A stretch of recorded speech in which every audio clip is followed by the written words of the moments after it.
So the Jackson Kayak Gnarvana. It isn't just an upgrade, it's a complete redesign. It's my new favorite creeker. I am in love with this design. I'm sticking with this guy, the Nirvana.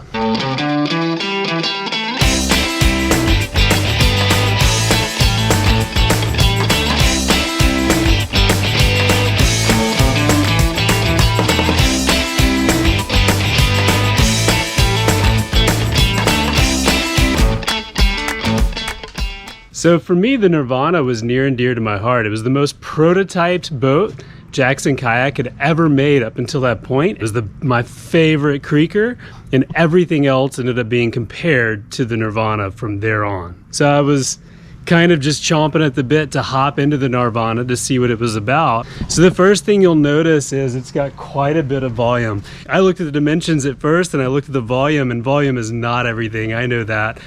But I just thought to myself, this is gonna be a big boat. And it looks like a big boat, and then you sit in it and you realize, oh, it fits. It's actually really, really good, maybe. Let's see. And then once you try it out, your mind's blown and you're hooked.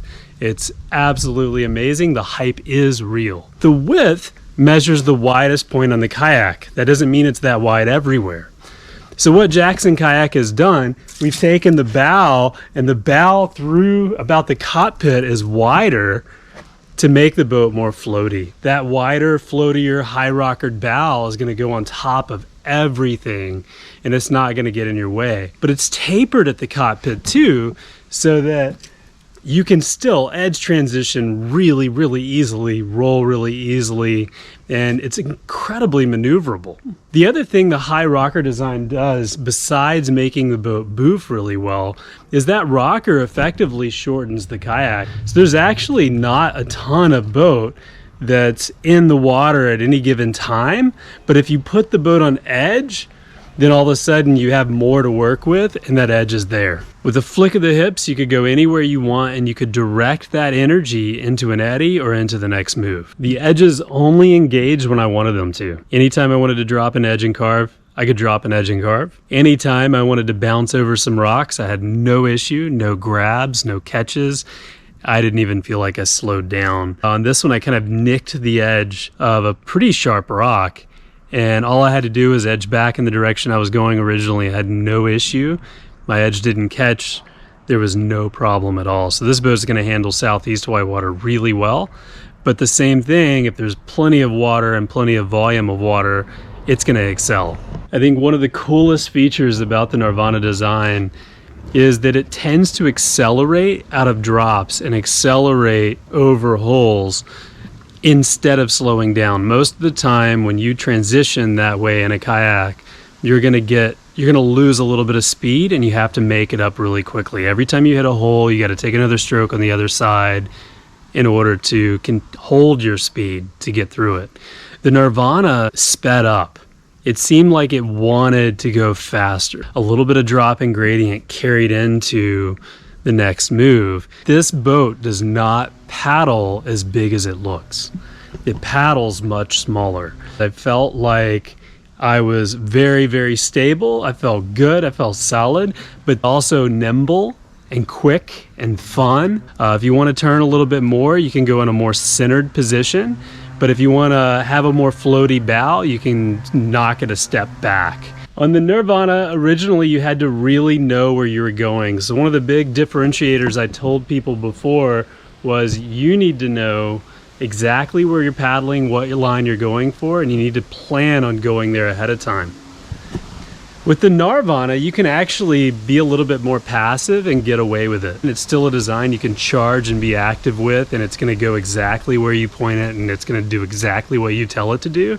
But you can change the plan more often and more easily, and the Nirvana will keep up. The other thing is, if you do want to just paddle sideways and then start charging into a rapid, or if you like to scout sideways before you enter a rapid, it only takes about 1 or 2 strokes to hit speed and start charging. You don't need to take 3 or 4 strokes like you might have in the Nirvana to get started again. You're also going to notice the bigger grab loops compared to the Nirvana. And one of the things for that is for portaging and passing your boat, carrying your boat, tying it down. It's important to note these are not made for swimmers. It's better not to put swimmers on the back of your boat all the way up like that.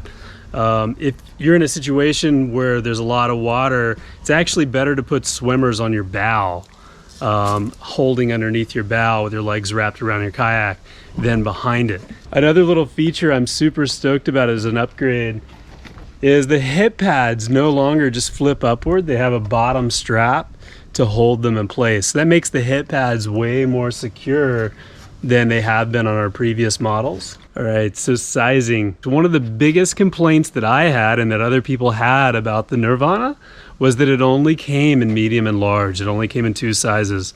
The Gnarvana this time comes in 3 sizes.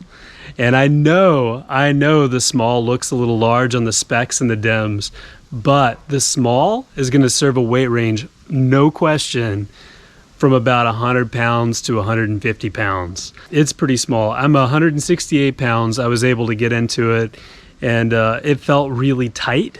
I paddled it down the Cascades. All right, so I've been paddling in the medium Nirvana, but right here I have Emily's small. So sitting in it right off the bat, what I'm noticing is it feels so much smaller.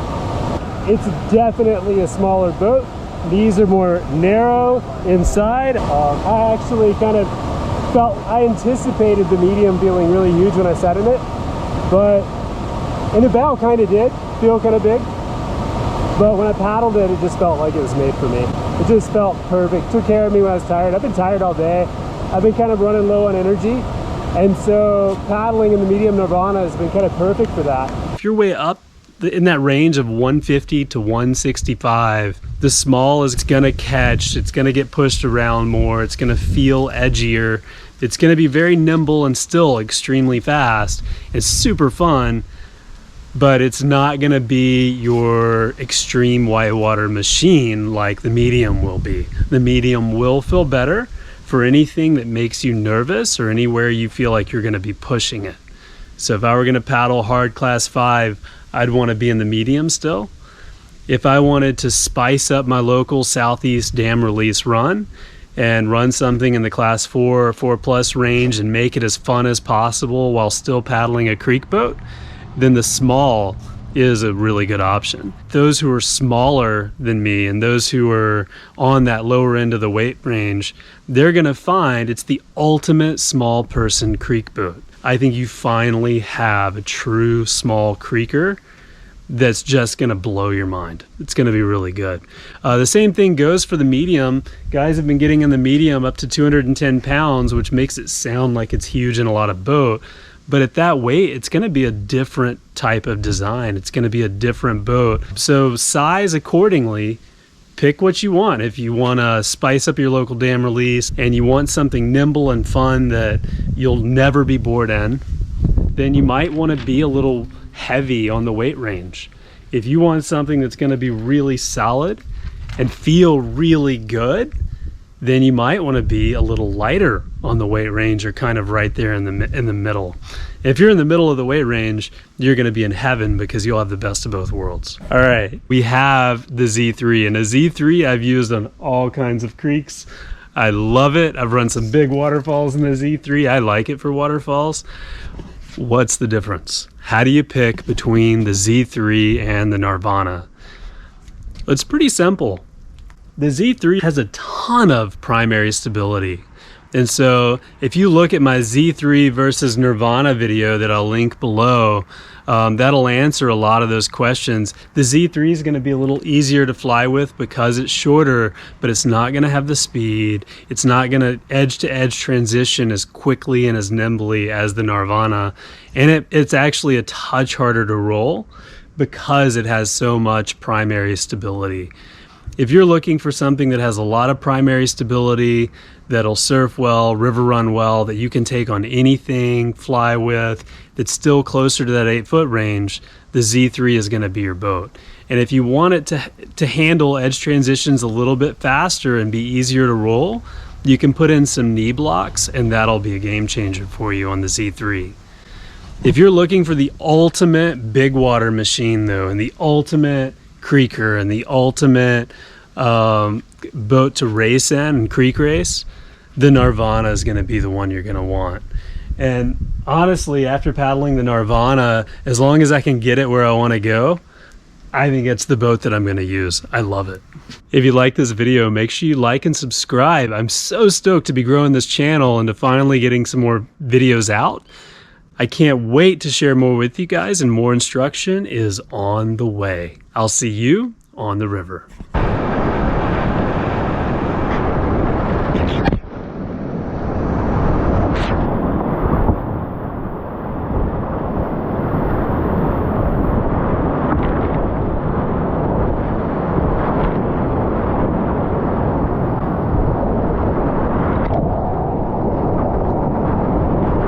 Yeah, guys.